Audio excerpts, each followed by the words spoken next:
Hello and welcome to my channel. My name is Marinda and I am an illustrator obsessed with fruits and vegetables living in Melbourne. As always, I have been thinking a lot and probably thinking a bit too much. Before we get into the deep stuff, I just want to go over what's been happening in the studio and life lately. I was so sick a few weeks ago and haven't been doing any filming or art. I had this cough that just wouldn't go away for almost like 3 weeks, which sucked, but it's fine now. I'm taking my vitamin C in all forms, tablets, oranges, lemons, apples, all the good stuff your body needs to get through a treacherous winter. I actually didn't understand what seasonal depression was until I moved to Melbourne, and boy was I humbled that first winter. Coupled with the world's strictest lockdown, I was paralyzed on the couch and didn't even want to commit to a new TV show. But 4 years on, I've got an Oodie, it's off-brand, and except that I have to pay more for my electricity to have the heater on, and seasonal depression has a fighting chance. Anyway, so I decided to move my desk around to be in the fengshui command position so that I could feel more productive in the studio and also not burn my corneas when the sun starts to come around to this side of the house. I was hesitant at first because I hate the look of cords dangling, but so far I think it's okay. I actually taped the cord slack underneath my desk to make it look neater. But this position also gives my toddler access to all my art supplies, which at this age isn't a good thing. I eventually installed this pegboard to keep all the pens and sharp things away from tiny hands. And it also frees up the clutter on the top part of my trolley so it's even more accessible. But I love the new layout, I think it's very functional, and I like that I have a new filming angle and you can see all of my art behind me. I'm starting a new art project. Yes, I know, I can hear all my other art projects screaming, but what about me?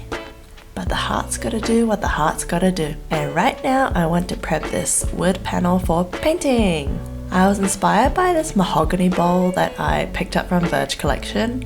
It's a beautiful warm brown and the shape is so delicate. I found that it was selling online for around $30 and it was made in New Zealand, so win! I thought that it would make a cool piece if I painted fruit inside of it and hung that among my wall gallery. But it was such a cool bowl, I actually didn't want to ruin it. So I was thinking about going to the op shop to find similar wood pieces that I could work on for this concept, but the weeks and months went by and I just never got to go thrifting for these things. It's so impossible to go with a toddler who just wants to touch everything, but you know op shops that you probably shouldn't. So that also played into why I had this idea on pause for so long. I saw a sale for these wood panels and just thought if I could stain these to look like the vintage bowls and plates and emulate the essence of something old, I reckon it could work. And I'd also be able to not feel as bad if I don't create the art that I want. I can always paint over it or even sand it away and start again. So it's good, I feel less pressure about it too.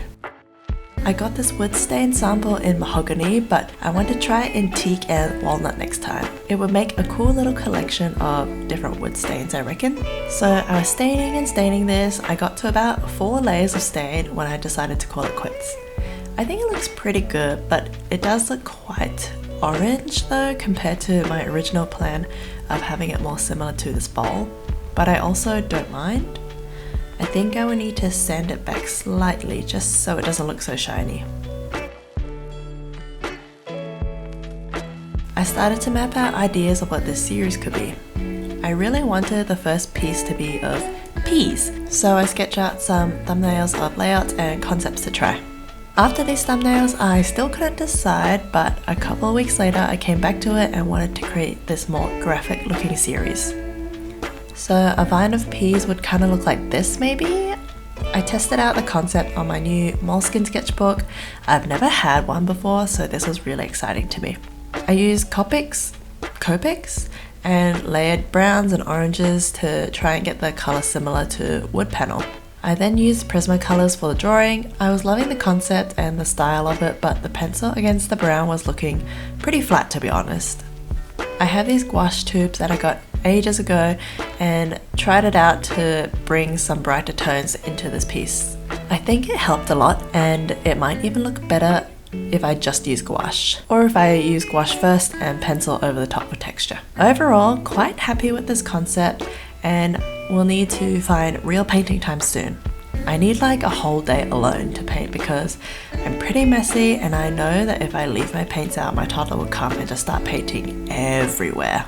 There will come a time when we could paint together, but my house has a lot of carpet. I've actually been thinking about setting up a mini studio in the garage for messy projects like painting, so maybe when spring rolls around, we can do that. Now, this poster. Oh, I have been working on this next Love and Peace poster for like the last 6 months. Oh my gosh, it's been too long for one poster. I'm honestly a little bit disappointed in myself that it took this long to do. If you look back at my videos, I posted the first citrus of this poster along with this title. That was 3 months ago. I had just been procrastinating and putting this off. I don't even know why. Maybe it's that fear of failure coming for me again. Like, I don't know if anyone else experiences this, but I will often not try in order to not fail. Like, if I set a goal and I work really hard at it but fail, it feels bad, obviously. So what I do, and what I have done a lot, is just not try.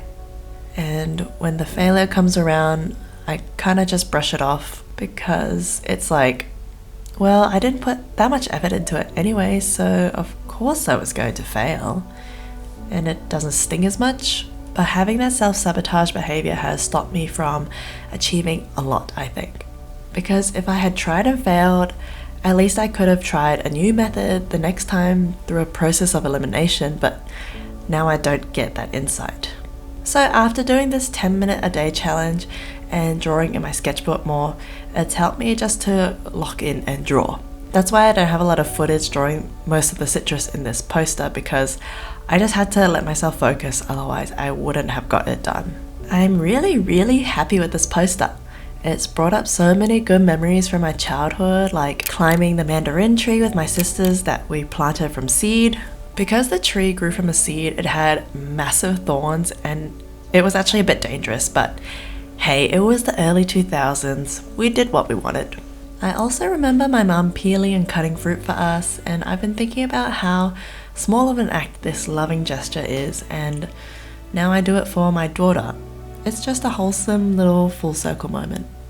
My granddad also planted a mandarin tree in our yard, and it was huge, very fruitful, and we always had lots to share with neighbours and friends. Just a nice memory of that too.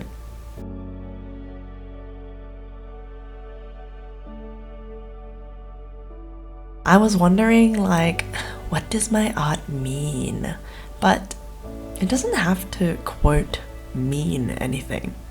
Art has meaning through experience. This poster of happy lemons and oranges has special meaning because of things that I remember, like discovering this fruit called king orange on a girl's trip to Vietnam, or picking kumquats from some rich person's house in Turek to make jam, or nicking a couple lemons for tea. Wait, I'm seeing a pattern. So I'm going to keep making these posters because they're special to me, and I hope someone else can find something special in it for them too. Pondering the success of my work, of this YouTube channel, it's hard not to compare yourself to others, but I just need to remember that I'm doing this for myself, for my family, for God, and for anyone else that loves fruit. I hope you have a lovely day. Thanks for watching. Till the next video. Bye!